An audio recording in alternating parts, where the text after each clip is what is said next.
A lot of trade rumors all last summer. Didn't know what was going to happen in that regard either. And um, as soon as the year started up, we're ready to commit and play hockey and see what would happen. But at the same time, we're willing to take it to the distance and kind of told Toronto that that was our plan. And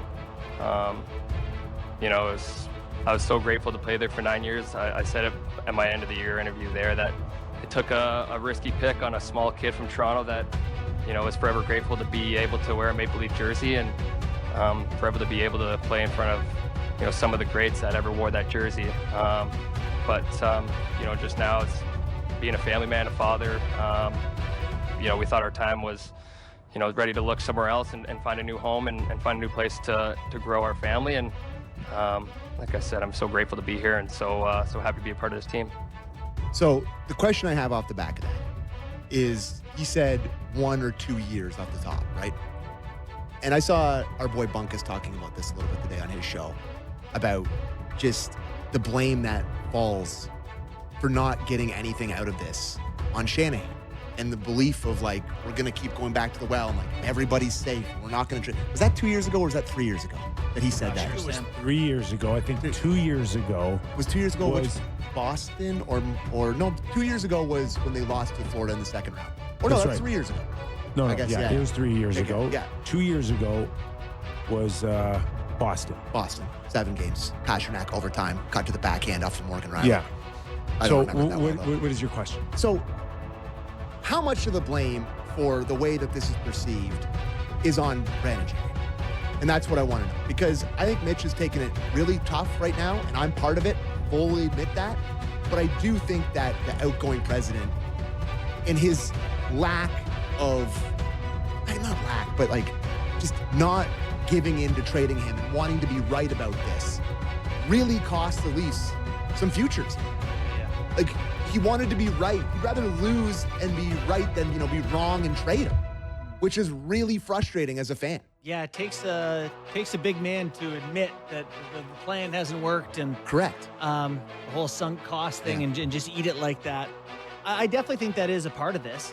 I think a good lesson is, and this isn't just trades and hockey. This is like, if someone doesn't want to be in your life and you're trying to force it and making sacrifices to make it work, doing everything you can, it's like, it's not, you can't control people. It's not meant to be. Mitch didn't want to be here, and it probably should have done what the Islanders did with Dobson. Dobson started to press the Islanders. I want more. I got a new agent. They just said, all right, we don't need you then. Move on. Couple of picks, and Islanders have a fresh wave of players coming. The Leafs could have done something like that. Like, how would, for example, Kelly McCrimmon have handled that?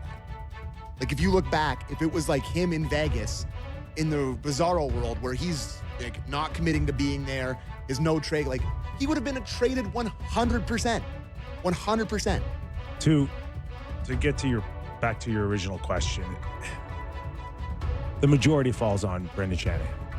The majority. And I mean, he's gone now. But yeah, this was all under his watch. So yeah, he's got to be a big boy and wear it, and he did. He lost his job, but he wanted to believe in this group to the point where he doubled and tripled down on it. And at what point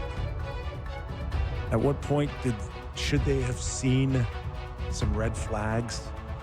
At what point should they have had more concern about where this was headed? Brad Treliving's relatively new to this whole thing. So, yeah, he's been here now a couple of seasons, but clearly he doesn't wear it like Brendan Shanahan because he's still here and he's getting an opportunity to fix a lot of things right now. Yeah. But like, I look at the behavior of children, and I don't necessarily look at the child first. I'm like, where are the parents, and what's going on with the parents, and what are the parents saying, and what are they doing to rectify this behavior? That's a bad dog. I wonder what happened with that dog. So ultimately, yeah, I think for sure Brendan wears a lot of this. And at what point should they have identified where the tea leaves were telling you this was heading? That's, to me, the miss. Is that there were concerns behind the scenes, and I don't know whether you wanted to face them head on or you just brushed them under the carpet. I will always be amazed that, like, you know, we've talked about the accountability and lack of accountability. The fact that everybody came back after Montreal will always stick with me. That Dubas was still around, Keefe was still around, all four of the core guys, Morgan, like, everybody just got to, and listen, they went past the first round of the playoffs. The next year, I understand that, first time, whatever. But that year, when you still would have been able to trade Mitch, you still would have been able to trade Willie. Like, I'm not even saying it had to be Mitch, but it just had to be one of them at some point. And the fact that everyone came back after Montreal was insane to me. So that's maybe where it started. You know, so when I coached with Sheldon, and I say coached loosely, you know, I helped him do the coaching with the Marlies. I remember being in a playoff series, and after the first game, we had gotten walked through the neutral zone, and he wanted to change our forecheck to something we hadn't done all season long, like game 2. And I was like, I don't. And you told him you're crazy. No, well, actually, yes, I did. I told him, you know, this is not, that makes no sense. We're overreacting, whatever. And his point was just that in a short series, you don't have time to figure out if it was just bad luck that your strategy didn't work, or you have to make the adjustments and assume that that was real information back to you. And it's funny that so many years they thought the Leafs just got unlucky in the playoffs. Tavares' injury happened the one year. We couldn't get the goaltending this year. You know, they excused it away when they got the same information over and over. Yeah, they just didn't fall. Next time they're fall. Like, at some point, you had to have made the call and said, make a pivot. Collectively, they had character flaws. It's like, you know, sometimes you look at marriages and there's like positives and negatives, right? Yeah. But Sometimes there's a upset, balance. sometimes they work against each other. Exactly. Yeah. But all of them had that same flaw. We kept saying, can you tape grit to this core? No, and How many times we had that conversation? Oh my God. Four guys making $50 million, and every single one, come playoff time, want to go around you and not through you. And then you bring in all these guys you want to throw body checks on the fourth line and go, there we go. I'll fix it.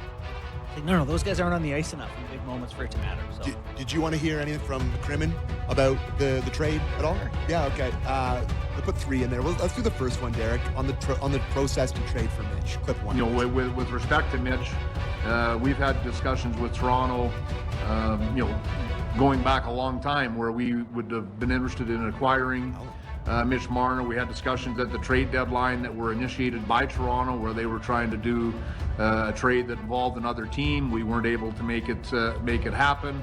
When Mitch indicated, or it appeared that Mitch would be going to free agency, he was our target. He was the player that we wanted. And again, tying into why would you do that trade in advance?